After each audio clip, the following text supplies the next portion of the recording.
Bueno, hermanos, gracias por su oración hacia mi persona. Por favor, permítanme orar por ustedes. Por favor, vamos a poner las manitos en actitud de recibir. Cierren sus ojitos e inclinen sus cabezas. Padre del cielo, Padre de infinita misericordia, en el nombre de Jesús te doy gracias por la vida de cada uno de mis hermanos en esta noche. Ábreles la mente, ábreles el corazón, pero especialmente, mi Señor, que en esta noche no seamos solo alegres, pues que escuchan, se maravillan, pero al rato de vivir o cumplir, pues nos cuesta o nos vamos atrás. Dales la gracia de que la palabra se haga carne en los corazones de mis hermanos, que no sean solo un mensaje intelectual, sino que sean palabras de vida eterna. A todos nosotros, Señor, danos carbones encendidos, danos, mi Señor, oídos de discípulos y, Señor, danos la gracia de ser testigos, pero especialmente conviértenos en tus amigos. Padre, te lo suplicamos y te ruego por todos mis hermanos aquí presentes para que hoy puedan abrir los ojos a tus maravillas.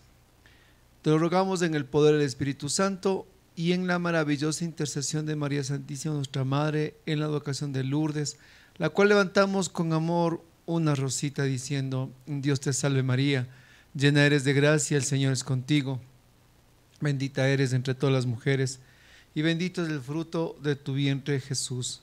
Santa María, Madre de Dios, ruega por nosotros los pecadores, ahora y en la hora de nuestra muerte. Amén. Amén, hermanos. Gloria a Dios. Ya, muy bien. ¿Sí me ven bien? ¿Sí me están viendo? ¿Sí? ¿El audio sí se escucha bien? Ya, bendito sea Dios. Ya, muy bien. Agradecemos a nuestro hermano Rodrigo esta vez que sí ya nos pudo ayudar y arreglar. Gracias. Muy bien. Bueno, hermanos queridos. Primero, en este séptimo paso que estamos dando en este camino, pues cada vez más nos vamos introduciendo a lo que es las aguas de la gracia, de las fuentes inagotables de la palabra de Dios. Pero en esta noche vamos a vivir o vamos a pasar lo que vivió Moisés frente al mar. Recuerden, atrás de él estaba el ejército, el faraón quería matarle, y frente a él estaba el mar, y junto con él estaban, pues, ¿quiénes estaban? ¿Guerreros? No, estaban mujeres, estaban niños, estaban pues hombres que salían de una tierra de esclavitud, y vio un ejército que quería destruirles. ¿Y qué nos cuenta en el libro del Éxodo? ¿Qué nos dice la palabra de Dios? Pues que Moisés se puso a llorar, dice, que vio un ejército tan grande, tan poderoso, que Moisés no supo qué hacer. Y Dios le dijo a Moisés: ¿por qué lloras? Coge el bastón, ve al mar y ábrelo, dijo el Señor. ¿Qué es lo interesante que nos cuenta la Biblia? Que Moisés fue hacia el mar. Ahora, no nos dice cuántos pasos dio en el mar, si se mojó hasta los tobillos, hasta la rodilla, hasta la cintura.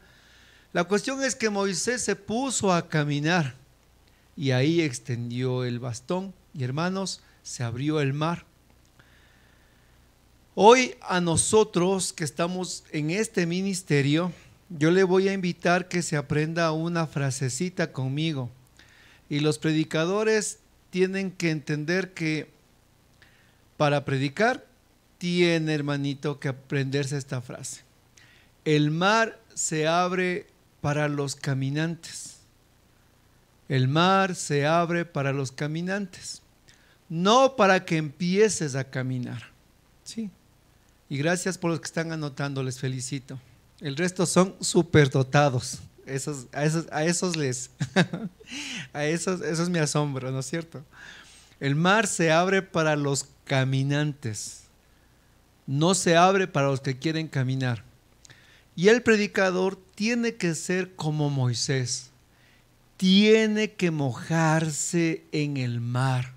El mismo mar que se va a abrir de la palabra, el mismo mar de las escrituras que se van, hermanos, a abrir frente a nosotros.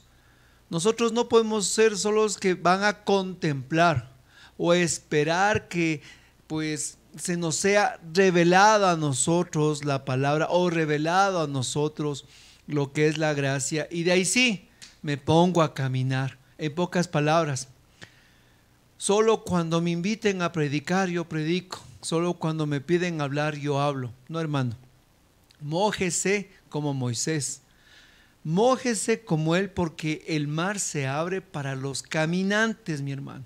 Y el predicador tiene que ser un caminante, el que se moja, el que se baña en las aguas de la palabra.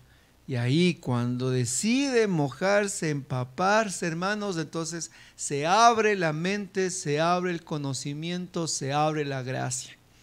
No siendo espectadores. El predicador no es aquel que es pues como aquellos que van a tribuna general, póngale donde usted prefiera, en un partido de fútbol, y pues desde las gradas, sentados cómodamente, puesto su mejor ropa. Usted es experto en fútbol, ¿no es cierto? Cómo no patea, pero mete gol, y empieza usted a criticar, pues no, a todos, al árbitro, un lado, otro lado. Ahora, qué diferente es que usted se ponga, mi hermano, lo que es pues todo lo que es la ropa de deportista, y entre usted a jugar al campo. Ahora sí, mi hermano, a correr 45 minutos del primer tiempo y después 45 del segundo tiempo, y si hay tiempos suplementarios, pues imagínese lo que son 15-15. Entonces el predicador no es aquel que está en la tribuna, no es aquel el cual pues empieza a solo ser un observador, sino es aquel que se mete, que se introduce, aquel que juega, aquel que suda y aquel que vive. Nosotros no solo estamos siendo, mis hermanos, aquellos que vamos a dar relatos o vamos solo a repetir lo que está en un libro. Nosotros no solo vamos a contar de alguien llamado Gedeón. Nosotros no solo venimos a hablar a alguien que de alguna vez me dijeron que es una jueza llamada Débora. Hoy no vengo a hablarles de una tal Abigail o de un tal Saúl, sino que yo vengo, mis hermanos, en esta noche a contarles como Pedro. No podemos dejar lo que hemos visto y oído. El predicador es aquel que se moja en las aguas, es aquel que se introduce en el campo de la fe. Y saben que predicar el evangelio, pues mis hermanos, es aquel que se mete 45 minutos del primer, segundo tiempo y suplementarios. Estamos jugando dentro del partido. La palabra de Dios para nosotros se vuelve en una pasión, se vuelve para nosotros en vida. Nosotros constantemente la estamos estudiando, constantemente nos estamos sumergiendo, constantemente estamos nosotros, mis hermanos, maravillándonos de ella. El predicador no es aquel que coge la Biblia cada 8 en el grupo, y es porque le exigieron, ¿cierto? No, sino aquel que es amigo de la palabra de Dios y está constantemente buscando en ella, no pues tanto una fórmula matemática, sino buscando en ella que Dios habla a mi vida. Y para finalizar, el predicador es aquel, y este es algo que les digo siempre a mis hermanos, el predicador no es un turista que llega pues a un hermoso lago y dice, wow, qué hermoso lago, ¿no es cierto? Y coge y toma una foto y se lleva el lago en la foto y pone en su computador y dice, qué hermoso lago. No, el predicador no es un turista que lleva fotos ni muestra fotos. El predicador es aquel que dice, ¡ay, qué hermoso lago! Y usted se saca todo lo que lleva puesto, se pone su bikini, su bikini y se lanza a las aguas, a sentir el agua fría, a sentir el viento, a sentir el sol, a mirar pues por debajo con buen snorkel, qué fauna, qué animales, todo lo que pisar el lago, pisar, hermano, eso es mejor que 1000 fotos. ¿Qué diferencia en mostrarle a ustedes la foto de un lago? A yo contarle la experiencia, yo me pegué en ese un nado en ese lago. Es muy diferente. El predicador no se para a mostrar fotos de sus viajes por la Biblia. El predicador cuenta cómo se ha sumergido en ella, cómo se ha bañado en ella, cómo sus ojos han visto la gloria de Dios.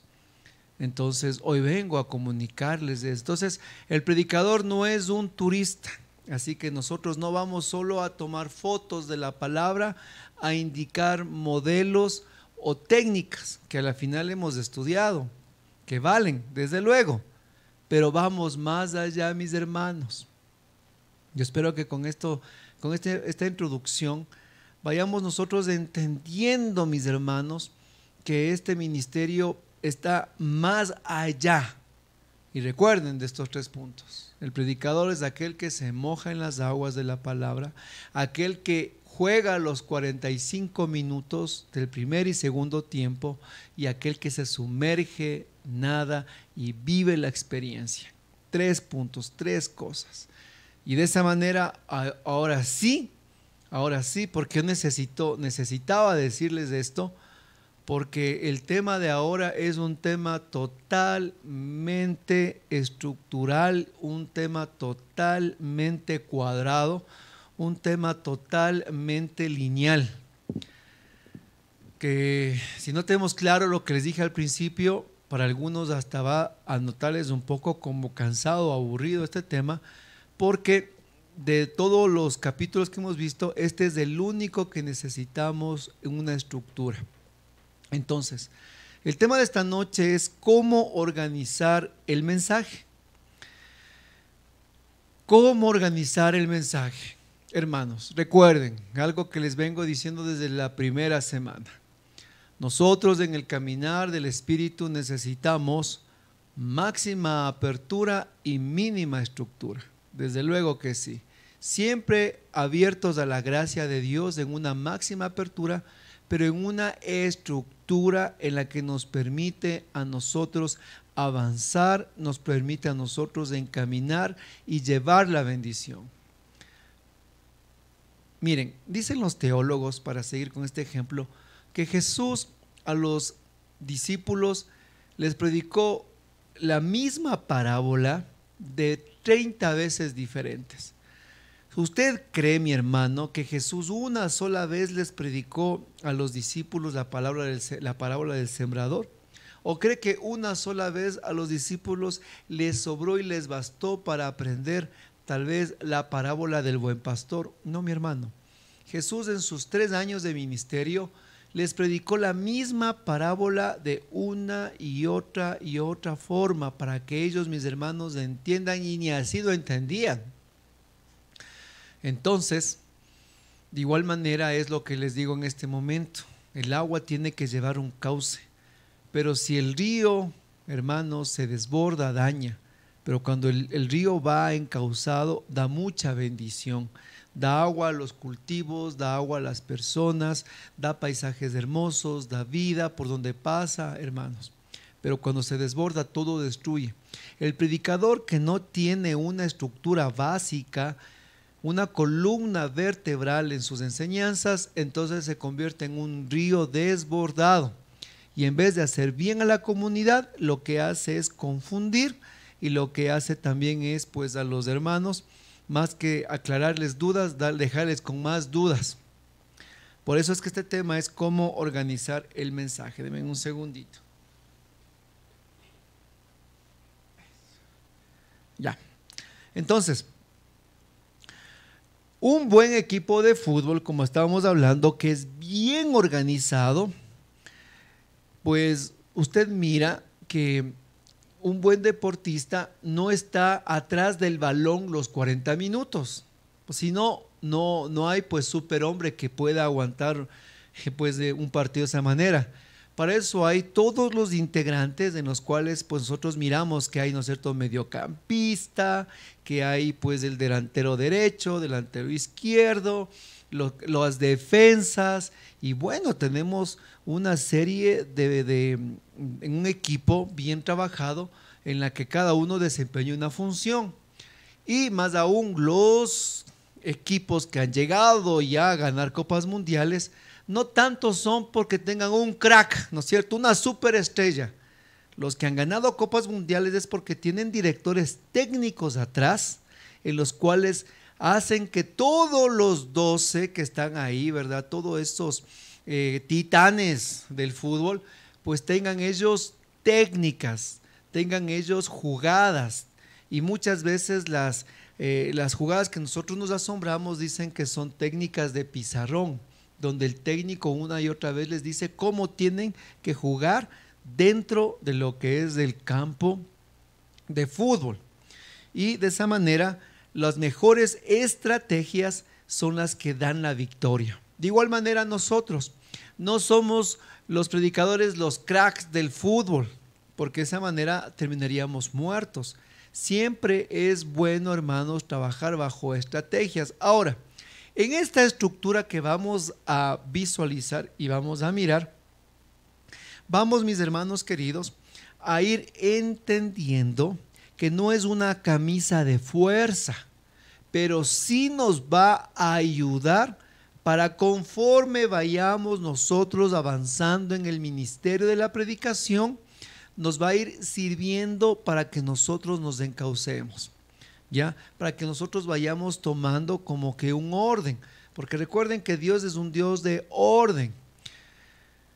De esa manera vamos a ir mirando puntos claros en el Evangelio. Por ejemplo, en San Lucas capítulo 1, versículo del 3 al 4, ya nos habló San Lucas sobre el proceso de organizar el mensaje.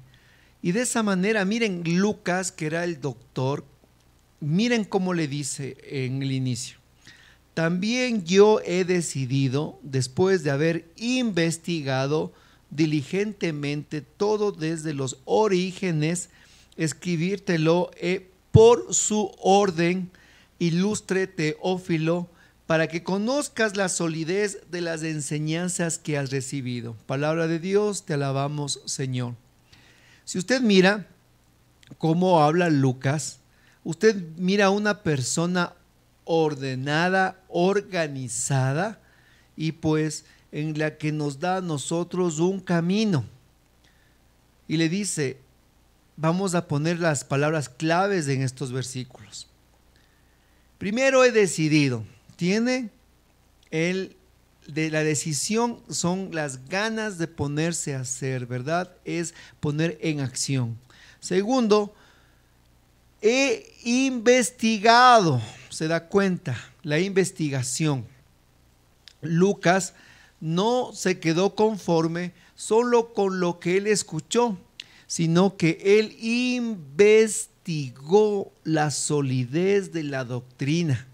Él no se quedó contento pues con lo que le dijeron unos de otros, él investigó, vean, una técnica, diligentemente, desde los orígenes y por orden. ¿Se da cuenta?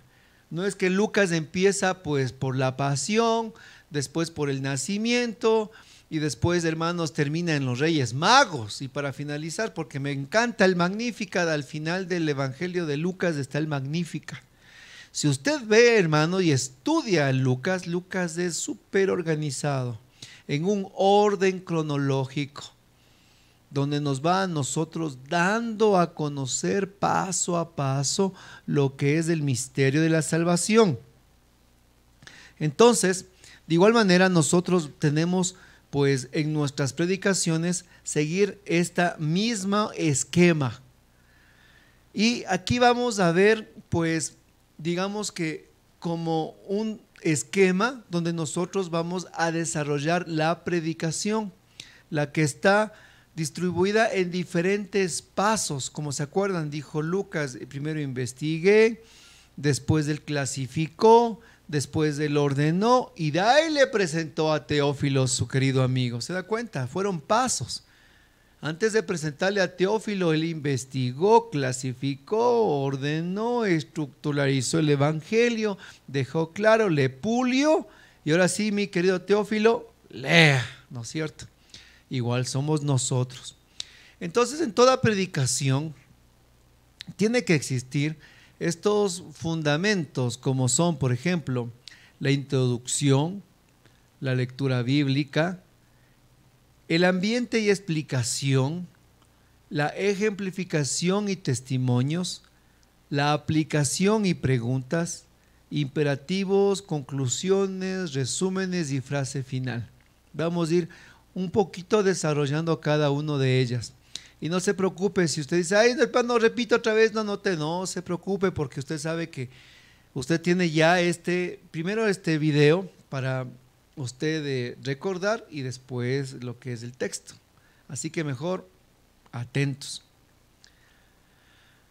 Entonces, mi hermano, de esa manera, como les decía, no se trata solo de tener un esquema riguroso, una camisa de fuerza en la que pues si no empiezo de esta forma está mal hecho y si no termino de esta otra manera, peor, me dañé la predicación. No es así, sino que esto es un esquema que a nosotros al inicio, especialmente a los que recién empiezan este ministerio, ayuda para que vaya encauzando sus enseñanzas y a medida que usted sigue avanzando y a medida que usted sigue creciendo, pues usted va tomando más libertad de lo que es pues las técnicas de la predicación, pero siempre lo que es un cauce a nosotros nos conduce con claridad. En la introducción es un punto de partida muy importante y determinante para la buena predicación. Y pues nosotros tenemos que comprender que la introducción está pues presentada con 3 momentos: la oración inicial, la presentación del tema y la motivación. Recuerde, la introducción de la predicación está dividida en la oración inicial, la presentación del tema y lo que es la motivación. Entonces, en la oración inicial vamos a mirar 2 cosas que no se hacen. La primera, si una persona va a orar por el predicador, la persona que va a orar por el predicador tiene que orar pidiendo primero, mis hermanos, la unción del Espíritu Santo sobre la persona y especialmente orando también para que la predicación que la persona que va a dar sea motivo de bendición al pueblo de Dios. Eso es lo básico. Pero hay un gran error en las comunidades que al momento que oran por el predicador empiezan a interceder, empiezan a hacer, por pocas palabras, hicieron un grupo de oración orando por el predicador. Hermanos, la oración inicial por el predicador no tiene que ser más allá de tal vez de 1 minuto o minuto y medio como exagerado y como largo. Pero siempre tenemos que orar por el predicador de una manera en la que nosotros pues depositamos todo el contingente de la gracia divina sobre él, obviamente, pero también augurando sobre el predicador toda la bendición. Pero también pues hay hermanos que pueden desificar a la persona y decir: Señor, hoy oramos por este hombre que pues no tiene tan buen conocimiento, recién está empezando la predicación y pues Señor, si tú con la quijada de un burro mataste más de 1000 filisteos, aquí está el burro completo, vas a hacer milagros en nuestras vidas. Imagínense esa oración. Ya pues el hermano ya se levanta con orejas y rabo de burro, pues oigan, ¿no es cierto? Ya pues en ese momento usted no le estableció, sino que ese momento le hundió. Ahora, en el caso del predicador, el predicador si no tiene por quién ore, él no puede decir: bueno hermanos, hoy quiero orar y dale gracias a Dios porque en esta persona tan indigna que soy yo, un pecador, en la que he probado todos los pecados capitales, estoy aquí merecedor de la gracia, y a pesar de que yo no me he preparado y a pesar de que no tengo ninguna instrucción, aquí estoy para darte gloria. No, mi hermano, peor, terrible. Usted en ese momento usted cogió y se enterró a sí mismo en un hueco. Usted no puede hacer este tipo de oraciones. Tampoco nosotros podemos orar, estoy dando los dos lados, orar por la persona, decir, Señor, aquí está este siervo inútil, aquí está este gran pecador, pero tú sabes que esta basura que está levantada de los escombros, hoy viene a darnos tu mensaje, Señor. No, pues, jamás nosotros podemos dirigirnos de esa manera. Y del otro lado, tampoco nosotros podemos decir, bueno, hermanos, gracias, voy a orar, que a pesar que yo no he preparado el tema, a pesar que esta semana ha sido de gran tribulación para mí y que pues ahora vengo con muchos dolores, pero hoy vengo a predicar la palabra de Dios. No, hermanos, terrible, jamás, jamás, ni ore de esa manera, ni usted exponga de esa manera su oración. Usted puede estar pasando por la peor crisis de su vida, usted puede estar pasando hasta por el peor pecado que tiene, hermano. Pero usted tiene que estar consciente de que no está en nosotros lo que es el poder, sino el poder de Dios en medio de nuestra limitación. El que usted haya, mi hermano, hecho el pecado, usted que haya todas las cosas, vaya y deposítele a Jesús ahí en el confesionario. Ahí sí, mi hermano, destápese. Pero frente a la asamblea, usted toma la autoridad de hijo de Dios de ese momento.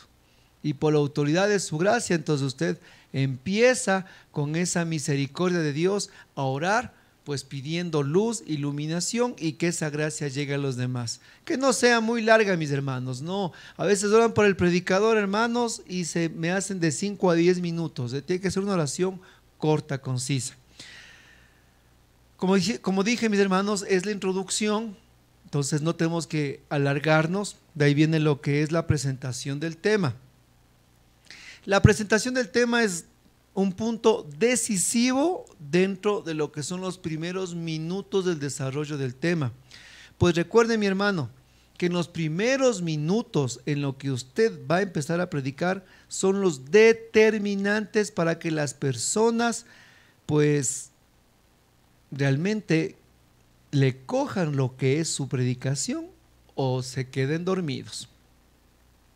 Por eso es siempre que usted pueda hacer la presentación del tema, dar a conocer pues lo que es la dirección en la que usted va a predicar. Hoy, hermanos, vamos a predicar, no sé, dones y carismas, o hoy vamos a hablar de Saúl, el rey que salió a buscar burras y encontró un reino y que a la final, cuando encontró el reino, él no pudo defenderlo. Por ejemplo, algo muy sencillo, o sea, su predicación en una pequeña frase. Hoy vamos, mis hermanos, a contemplar el itinerario de Bartimeo, el ciego que quiso ver, pero cuando llegó hasta Jesús, pues vamos a mirar los 7 pasos de Bartimeo. Vamos a hacerlo. Entonces yo siempre, por ejemplo, cuando voy a iniciar una predicación, yo siempre empiezo de esa manera, hago la oración inicial, después de eso doy el tema y les digo, hermanos, en esta noche vamos a predicar los 4 pasos de los cuales pues pongamos el ciego de Jericó llegó hasta Jesús. Paso número 1, la decisión. Y usted empieza, mi hermano, ¿sí? Entonces, después de estos momentos de la oración, de la presentación, viene la motivación inicial. Usted siempre tiene que dar una atractiva y clara motivación inicial y tiene que empezar a disponer al pueblo de Dios, no a indisponerlo. Jamás usando frases, no, hermanos, no les voy a robar mucho de su tiempo, por favor. Nada de eso, sí, nada que voy a robarles tiempo, o ustedes saben que no sé predicar, o saben que es mi primera vez, o saben que vengo recién del curso de la formación, o hermanos, pues no, o sea, por favor, la motivación inicial, estos minutos determinantes son privilegiados de los que usted empieza al pueblo de Dios a hacerle tener ya ganas, ya pues ya que empiece, ¿verdad? Qué lindo, qué chévere. Entonces usted nuevamente motiva al pueblo y dice: muy bien, hermanos, en este momento que vamos a empezar la predicación, pues vengo a hablarles pues de Pablo de Tarso, y voy a resumirles en estos 45 minutos los 30 años de lo que él tuvo su ministerio. Entonces la gente dice: wow, en 45 minutos yo voy a escuchar acerca de los 30 años de la misión de Pablo. Ya quiero que inicie, ¿se da cuenta? Usted empieza a motivar al pueblo de Dios, usted empieza como que a encender el corazón. De ahí sí, voy a hacer en esto un poquito más pragmático. Pues vamos mirando pasos, ¿no es cierto? Pasos. El siguiente paso es la lectura bíblica. Recuerden, mis hermanos, el predicador es aquel que siempre sustenta en la palabra de Dios, algo que yo les estoy diciendo constantemente ya en las correcciones de los videos. Hermanos, ustedes me están leyendo desde su celular, ¿y dónde está la Biblia física? Muéstreme la Biblia física ya en su tarea, en su deber, en su video. No se atreva a ir a dar una predicación en el grupo de oración mostrando el celular, la tablet. Lleve la Biblia, mi hermanito, lleve su Biblia, muestre la Biblia física. Déjele la de la tablet o del celular para tal vez en el día, pero usted necesita siempre su Biblia frente a todos. También recuerde, mi hermano, que para proclamar la palabra de Dios usted puede utilizar símbolos en la que enriquecen su predicación. Por ejemplo, poner frente a usted lo que son cirios, o usted al momento de leer la palabra proclamarla con seriedad o con autoridad, o permitir que alguien más de la asamblea venga y lea la palabra de Dios, que también es, pero quien lea tiene que hacerlo, mis hermanos, pronunciando bien. El lector no es aquel que solo está leyendo como que está leyendo el comercio o tal vez las noticias, sino el lector tiene que pintar y poner color a la palabra, la expresión. Es diferente leer, no, Jesús pasaba por Galilea o Jesús pasaba entre las fronteras de Galilea y de Samaria. Quien lee, mis hermanos, ya tiene que impregnar la fuerza del evangelio en los oyentes. También, pues aquel que está con la palabra puede terminar, hermanos, dándole un beso, levantando, dando un aplauso a la palabra de Dios y de esa manera arrancando lo que es la predicación. Tal vez usted dirá: pero eso, hermanos, son consejos bien rudimentarios. La pregunta es: ¿lo ha aplicado? ¿Lo ha hecho? ¿Lo ha realizado? Si no lo ha hecho, entonces ahora es el momento de hacerlo. Y algo que es terriblemente, digamos, que resta puntos en la predicación es cuando la persona empieza a leer y se empieza a trabar. Se pone nervioso y no empieza a leer. A ver, dicen: perdón, es que no leo bien, dice. Y empieza a leer como dicen, como el chavo, como el chapulín, ¿no es cierto? Y pues se pone nervioso, lee mal y eso ya resta mucho. Usted siempre, antes de proclamar la palabra, unas 2, 3 o 4 veces, usted ya tiene que leer la palabra de Dios y siempre mirando hacia el frente lo que más pueda y de ahí bajando la mirada. Usted lee y ve cosas que ni parece que está leyendo. Hay gente que empieza a leer la Biblia, hermanos, y no alza los ojos de ahí. Y esa no es la manera. Usted tiene que ir mirando hacia el público y leyendo la palabra de Dios. Son cosas muy básicas, pero yo sé que esto va a servir. La ambientación y explicación. De esa manera, después de la palabra ya empieza lo que es, mis hermanos, el desarrollo de nuestra predicación. Y en el desarrollo de la predicación nosotros vamos utilizando las diferentes técnicas en las que pues hemos ido estudiando todo este tiempo. Ahí ya viene la aplicación de lo que hemos venido trabajando, todas las, hermanos, las técnicas que usted pues ha venido viviendo, usted empieza. La etimología, la cosmología, la antropología, el magisterio, hermanos, ya es la aplicación. Las técnicas de profundización, diálogos, contextos, objetos, lugares, kilómetros. Usted empieza en ese momento ya, pues lo que es el desarrollo, a aplicar toda la técnica de la predicación. Pero recuerde que siempre nosotros como buenos predicadores tenemos que develar el mensaje que no está escrito en el Evangelio. Eso, por favor, póngase como concepto y como frase de oro en su cabeza y en su mente. El buen predicador devela el mensaje oculto que no está escrito en el Evangelio. Cuando usted pone los colores, los sabores, las descripciones, usted pinta el paisaje si fue claro, si fue oscuro, y aunque sea el mismo texto 1000 veces repetido, ese día, mi hermano, cuando usted predicó, pues le pintó de tal manera que dice, wow, realmente me habló hoy del hijo pródigo, pero como una vez decía una monjita, qué lindo dice esta predicación, jamás la había mirado de esa manera. Entonces le dije, a ver, le doy mis lentes para que lea, le doy mis lentes para que vea, ¿no es cierto? Porque usted, mi hermano, al develar el mensaje que no está escrito, de esa manera llega al pueblo de Dios, como el caso de los 10 leprosos. Sabemos que Jesús estaba en la frontera de Samaria y Galilea, pero solo el hecho de develar de que del lugar donde estaba Jesús a Jerusalén estaban 180 kilómetros de distancia, usted está hablando del mismo evangelio, pero está dando a conocer datos en los que la gente no conocía y usted le hace pensar y analizar su propia condición. Yo les decía a mis hermanos recién en una predicación, les digo, Jesús les manda a recorrer 180 kilómetros a los 10 leprosos. ¿Y cuántos son 180 kilómetros? Es del lugar aquí estoy, donde estoy aquí yo parado, hacia donde vive mi suegra, y de paso en ese momento le saludé a mi suegra me escribió, me hizo la manito, quedé bien con mi familia, de pasito, se da cuenta. Después de eso, les digo, imagínense lo que son 180 kilómetros, les decía, a ver, para que usted tenga en cuenta, les decía a mis hermanos, desde este lugar donde estoy aquí hasta lo que es en Ambato, en Ficoa, y aquí están los hermanos de Ambato, un abrazo y un feliz día.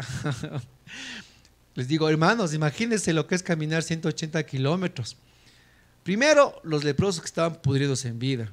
Segundo, que estaban muchos de ellos pues escaldados. ¿Se da cuenta de lo que es caminar escaldado? O sea, a veces nosotros ni con un uñero podemos caminar. Y más aún los leprosos que seguían caminando, unos no tenían nariz, otros no tenían orejas, otros estaban pues todo su cuerpo con el sudor les ardía más, y Jesús les dice, vayan y presenten la ofrenda en Jerusalén, a caminar 180 kilómetros. ¿Usted caminaría, mi hermano? Yo no caminaría. Imagínese cuántas veces ni con buenos zapatos no camino de aquí a La Marín. Hermano, ¿se da cuenta? Yo les estoy dando el mensaje, les estoy hablando el mismo evangelio, les estoy dando a conocer la misma palabra, pero estoy develando lo que no está escrito. No estoy hablando de otro mensaje, no estoy hablando de Gandhi, de Buda, de Mahoma. No, estoy hablando del mismo evangelio, pero estoy dando a conocer datos que yo ya con anticipación ya estudié, con anticipación yo ya pues utilicé las técnicas. Ahora yo solo les doy en papilla a ellos, ahora yo solo les doy en plato servido, ¿no? No digo mesa servida, digo en plato servido.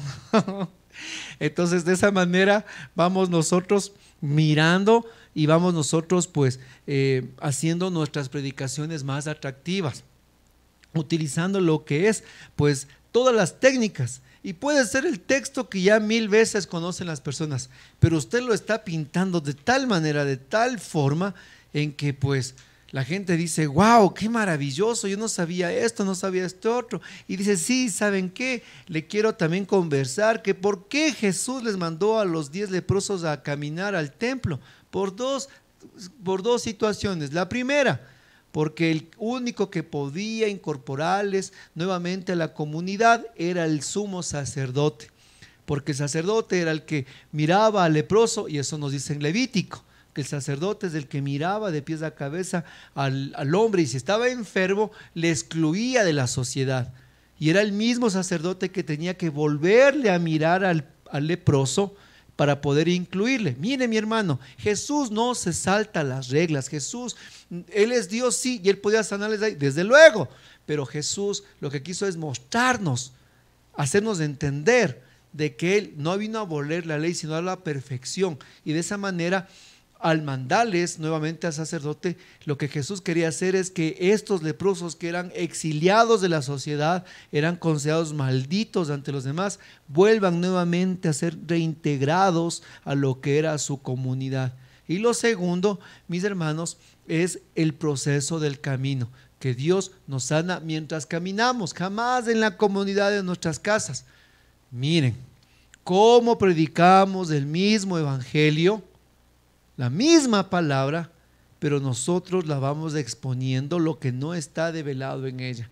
Y esa es la manera que nosotros lo utilizamos con todas las técnicas. Y le vuelvo a decir, las técnicas para nosotros se van convirtiendo como en aquel hombre que va manejando su carro por autopista. Tal vez al principio, cuando fue a aprender a manejar, pues se le hacían los pies chuecos. Primera, ¿dónde está el acelerador? Está el freno, el carro no arrancaba, ahí mismo prendía, y por poco se choca, y pues no sabe cómo hacer esto, y los espejos, y mientras ve el espejo se está chocando con otro carro. Así es cuando aprende a manejar, ¿no es cierto? Levante la mano al que no le ha pasado eso. Hermano, a mí se me pasó. Pero ¿qué pasa? Conforme pasa el tiempo, conforme usted va mejorando, conforme usted va utilizando cada vez más su vehículo, conforme por ahí va un arañazo, otro arañazo al carro, como dicen, camaroneando, va por ahí con el carro. Pero llega un momento en que usted va por la carretera a 120 kilómetros, hermanos, y ya no mete primera, segunda, tercera, va en cuarta, va en quinta.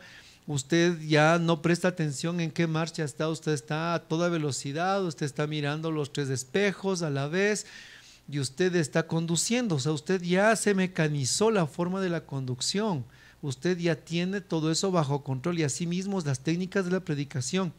Tal vez al principio a usted le va a costar al inicio ir aplicando una tras otra. A ver, hoy voy a ver la etimología, a ver, dicen, a ver, hoy voy a ver esta, voy a ver esta otra, a ver, pero conforme usted sigue predicando, usted sigue avanzando en el ministerio, poco a poco cada una de las técnicas, usted va a ser como aquel hombre que maneja su carro a 120 kilómetros por hora.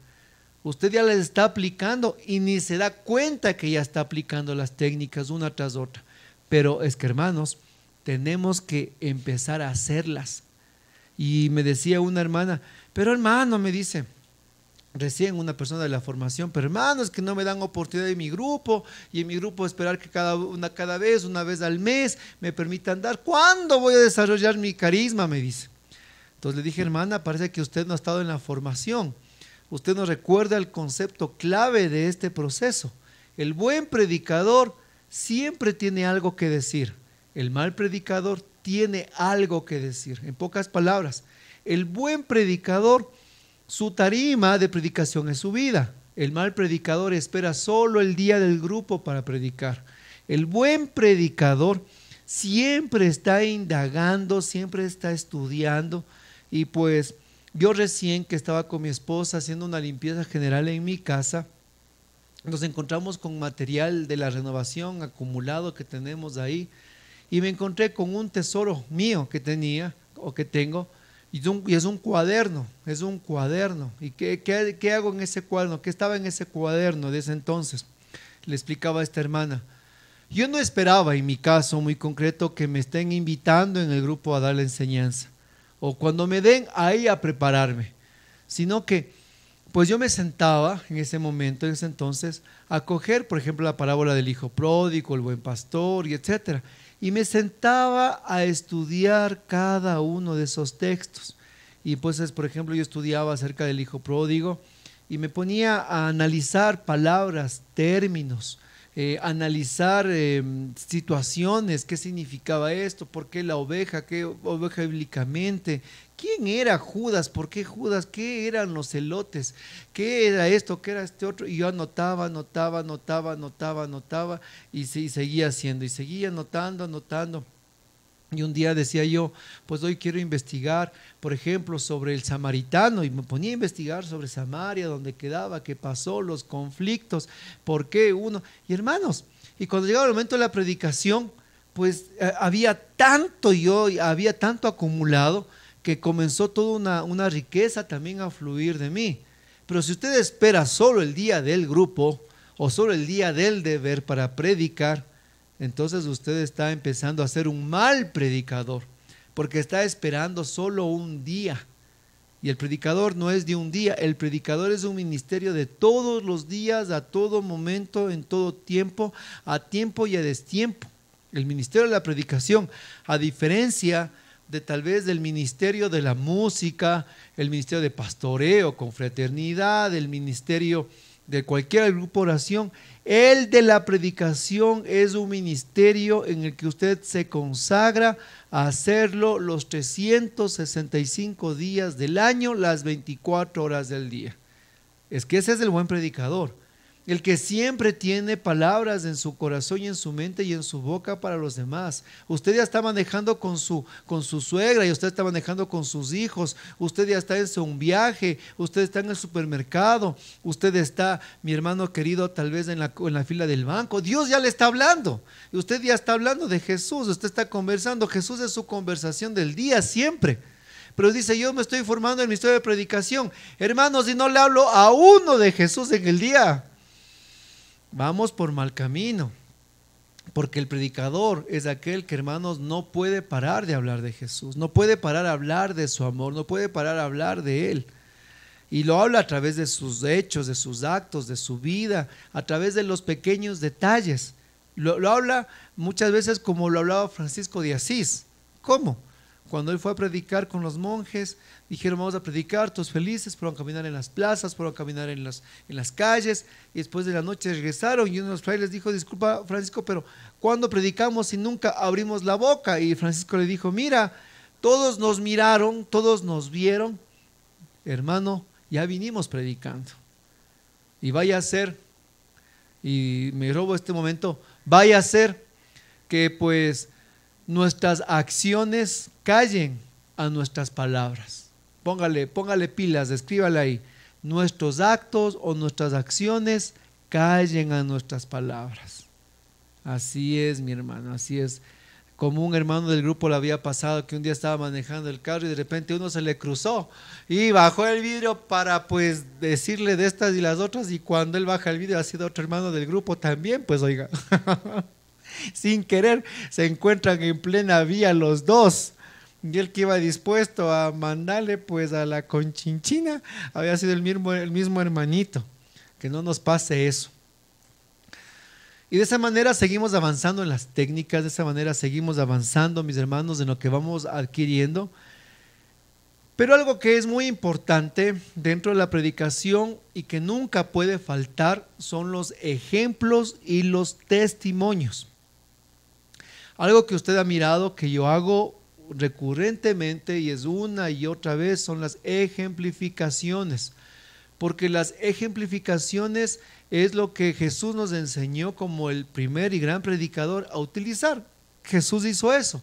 Él habló del buen pastor, él habló de la oveja perdida, él habló de los líos del campo, él era experto en hablarnos en ejemplos, ¿no es cierto? Y nosotros de igual manera, de igual forma, nosotros hablamos de esa forma, con ejemplos. Esas son las técnicas, ahí viene la cosmología, antropológica y todos los tipos de técnicas. Y esos ejemplos son la manera en la que usted permite que el auditorio en la predicación sean como oasis dentro de la predicación. Es así, porque el ejemplo le permiten es asimilar de una forma más sencilla lo que es el mensaje. Por ejemplo, usted está hablando del crecimiento y usted habla del crecimiento y hermanos tenemos que perseverar y hermanos tenemos que pues estar injertados en la comunidad y que las citas y que la exhortación, y pues ahí la gente le tiene media hostigada, media cansada, media pensando en la novela, en el plato que va a comer, y de repente usted le dice, pues vean, en vez de estarle solo hablando de una cosa, usted ejemplifica y les da un pequeño ejemplo, el de la mariposa.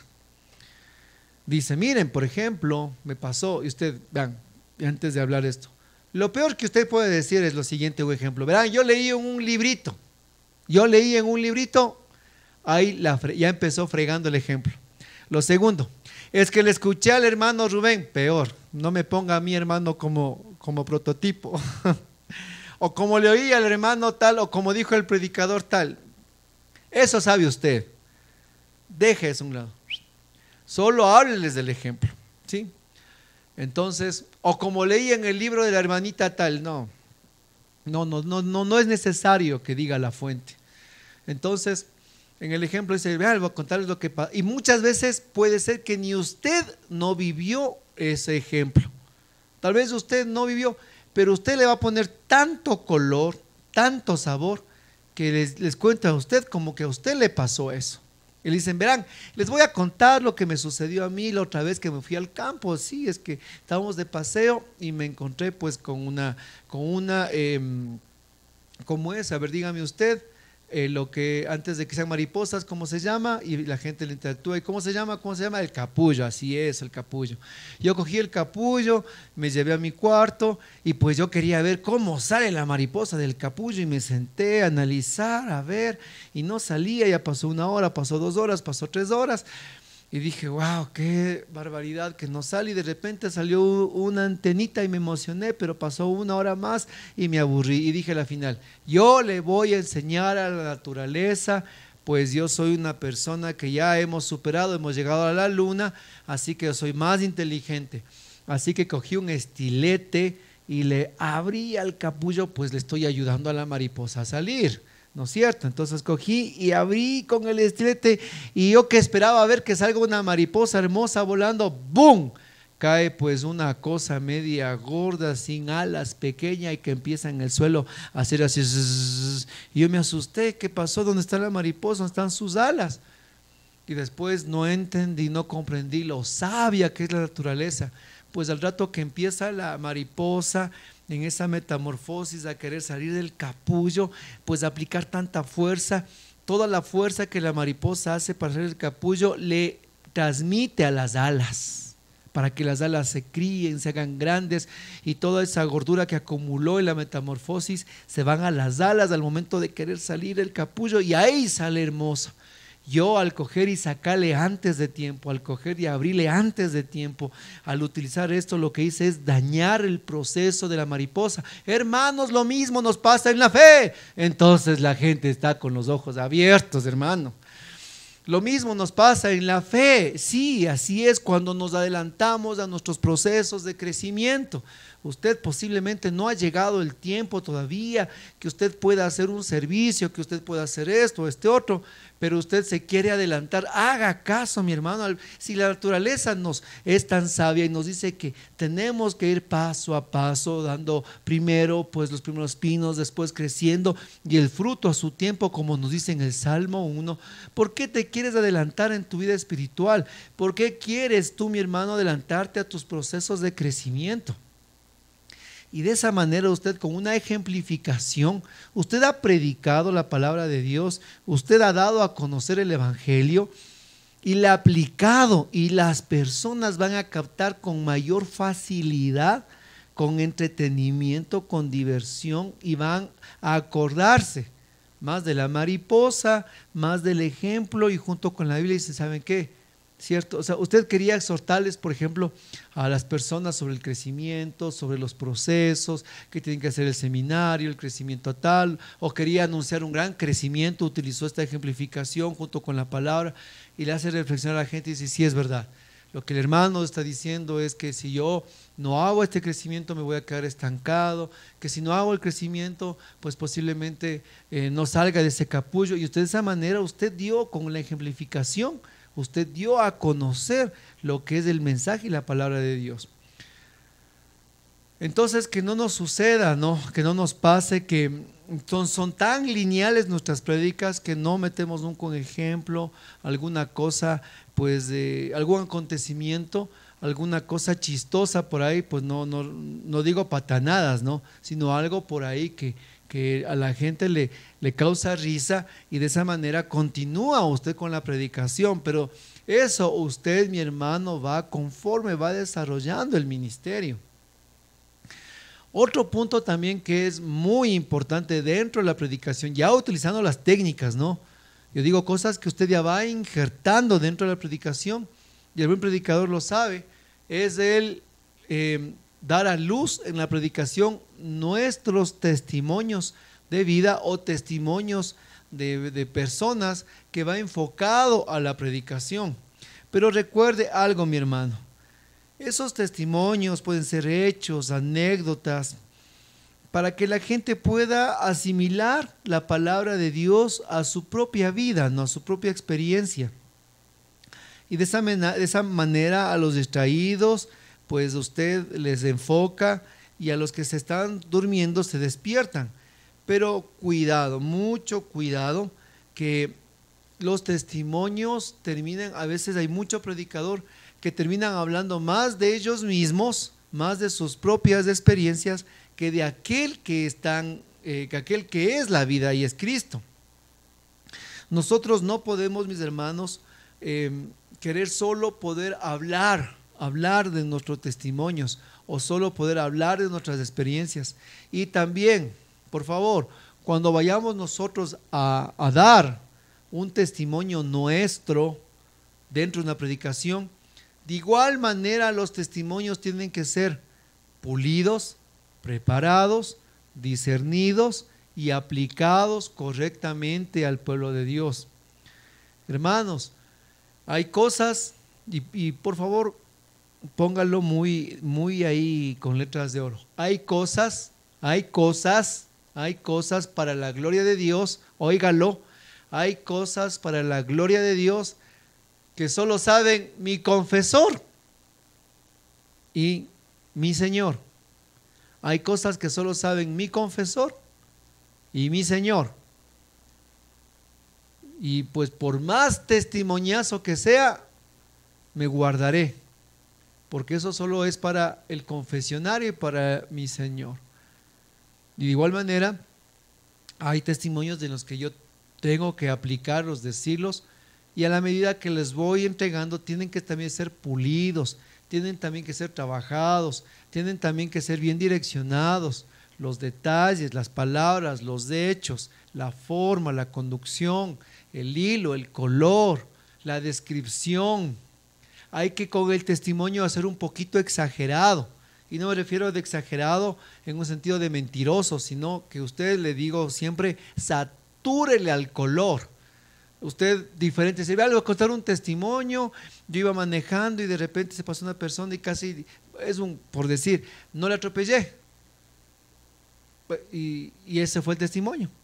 Pero diferente fue lo que usted diga, ¿saben qué? Ese día pasaba muy preocupado, estaba muy estresado, salí con una discusión y en el camino vine escuchando, pues bien sea una alabanza, una predicación o el Santo Rosario, venía en mi camino y pues de repente me permitió descansar y gracias a eso pasó una persona y pues yo no le atropellé. Entonces usted, mire cómo usted al testimonio, usted tiene que darle más vida, tiene que darle más color, tiene que darle más descripción, tiene que darle pues más sabor, más tinte. Tiene que usted hasta por poco decir cómo estaba la persona vestida, cómo estaba de la tarde el sol, cómo estaba ese día, usted se sentía. Entonces la gente entra al testimonio y se hacen parte de su experiencia y de su vivencia, porque usted le está pintando todos los detalles, usted es un gran pintor, pero sin olvidar, hermanos, que solo son herramientas para un momento, para afianzar la predicación, para solventar la predicación, no para terminar hablando de mí, ni tampoco terminar hablando lo chévere que soy, ¿no es cierto? Sino para que sustente un poquito más grande. Y pues si voy a citar un testimonio de alguien más o de otro predicador, lo digo, como escuché el del padre tal o como escuché el testimonio de tal predicador, lo cito, lo digo y soy puntual. Tampoco me extiendo, mi hermanos, media predicación contando el testimonio de tal padrecito, de tal hermano, porque pierde el fundamento mi predicación. Seguimos. Entonces, nosotros tenemos que ir también guardando, como lo dice en la palabra, que el buen escriba, el buen maestro de la ley, guarda en su aljaba, dice, ¿no? Lo nuevo y lo viejo. Y el predicador es aquel que siempre tiene que sacar de su aljaba las flechas viejas y las flechas nuevas. Siempre tiene que tener algo nuevo para los que ya caminan y siempre algo viejo pues para los que están recién empezando. Es como los ministerios de música. Yo recuerdo a mi servidor en el ministerio de alabanza cuando recién iniciaba, él me decía algo, él me decía así, ay, me decía Rubén, te voy a decir algo, las canciones de alabanza, decía en ese momento, hace 25 años, me decía él, las canciones de alabanza en ese momento son bonitas, me decía él, pero las viejitas son las mejores, me decía él, y es verdad, cuando estamos en el grupo oración, hermanos, pueden haber unas alabanzas bien lindas, pero si usted, mi hermano, canta Espíritu de Dios o bautízame con tu Espíritu o cosas como esas, hermanos, la gente se lleva la oración, pero es una noche o ustedes de la música y esa noche usted viene pues iluminado y toda la noche canta música nueva, canta todas las que a usted le gusta y las que usted ha llorado. Y usted estaba en el séptimo cielo cantando, pero usted abre los ojos y la gente está así, bostezando. Porque usted, para que una canción haga efecto en su vida, usted tiene que escuchar unas 2, 3, 4, 5, 6 veces. Y para que una canción en el grupo de oración o una alabanza llegue al efecto indicado, usted tiene que cantar unas 3, 4, 5, 6, 7 veces en el grupo. Y hay ministerios de música, hermanos, que parecen pues discotecas andando, porque siempre llevan canciones nuevas. Y el pueblo de Dios siempre están perdidos, no pueden llegar, no pueden pues junto con ellos alabar a Dios. Y el predicador tiene que ser igualito. En su predicación siempre tiene que haber lo nuevo y siempre tiene que haber lo antiguo, lo que llega, lo que está, lo que usted sabe que el pueblo de Dios necesita en ese momento. A veces nosotros en el camino, en el proceso de la predicación, caemos en esas pequeñas tentaciones, ¿no? Vamos como que nosotros queremos aprender más y pues ya no topamos temas como el hijo pródigo, como la oveja perdida, y vamos topando temas más mayores, más grandes, más fuertes.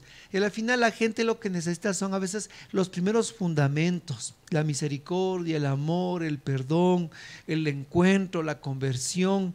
No nos olvidemos siempre, mis hermanos, de esas cosas. Saquemos lo nuevo, pero también tengamos lo viejo.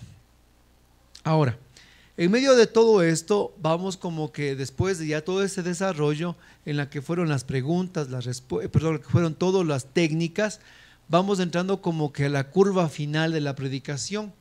Y esas son las preguntas que vamos nosotros dejando al pueblo de Dios. No tanto las preguntas como técnica, sino las preguntas las que deben plantearse al auditorio en ese momento. Porque recuerde que dentro de las técnicas hay dos tipos de preguntas. La pregunta que nosotros miramos en el texto, en las que nos habla, ¿no?, en los diferentes acontecimientos. La otra técnica es las preguntas que le hago a Dios, me responde a mí o le pregunto al texto también. Pero digamos que la curva final de una predicación son las preguntas que yo dejo siempre al auditorio, a los hermanos del grupo. Usted, cuando ya quiere cerrar una predicación, hermano, por favor, vaya usted dejando preguntas. Las preguntas deben plantearse correctamente cuando usted ya va haciendo casi el cierre de la enseñanza. Estas preguntas van a quedarles a las personas como un propósito de vida o de cambio, mi hermano. Pues si usted no deja preguntas, entonces la predicación se disuelve. Es muy linda, fue muy llamativa, hubo muchos elementos valiosos, pero no aplicable a la vida de las personas. Cuando usted deja preguntas, entonces usted deja, mis hermanos, deja cuestionamientos que uno tiene que contestar en su propia realidad. Entonces, preguntas como tan sencillas, ¿no? Preguntas tan básicas, diría yo, que usted va terminando en su predicación, dentro del mismo desarrollo. Por ejemplo, al final de una predicación, dice usted, ¿y cuál eres tú, mi hermano? ¿El hijo mayor que no quiso entrar a la fiesta? ¿El hijo mayor que no sabe perdonar? el hijo mayor que no acepta con cariño a los que vuelven? ¿O eres tú el hijo menor? O también puede ser tú el padre, o a la final uno de los criados. Tú vas dejando preguntas, es como que vas dejando a las personas una semilla, ¿sí? Que no te falten preguntas al auditorio sobre tu predicación, la que sea, mi hermano. El tema que estás dando, al final tienes que dejarles con preguntas, por favor. Eso es la curva final. Y después de las preguntas, lo que es los imperativos o compromisos. Los compromisos, mis hermanos, es aquello que pues va a las personas aplicando la predicación al diario vivir. Sin un compromiso, sin un propósito de cambio, entonces quedó en una buena motivación, quedó en algo agradable, pero no en un cambio. Y recuerden que dice la palabra de Dios que la fe entra por la escucha. La fe entra por la escucha, y la escucha es por la predicación, ¿ya? Y recuerden las citas de estas, que la forma en que Dios pues salva es por la locura de la predicación. Entonces no hay otra manera más por la que Dios quiera salvar a la humanidad que por la predicación. Entonces el predicador tiene que dejar preguntas, tiene que dejar, pues mis hermanos, conclusiones, y tiene que dejar pues en cada uno de las personas lo que son compromisos de vida y compromisos de cambio. En esos compromisos de cambio pues son para aquel que está ahí pautas a seguir sobre su vida.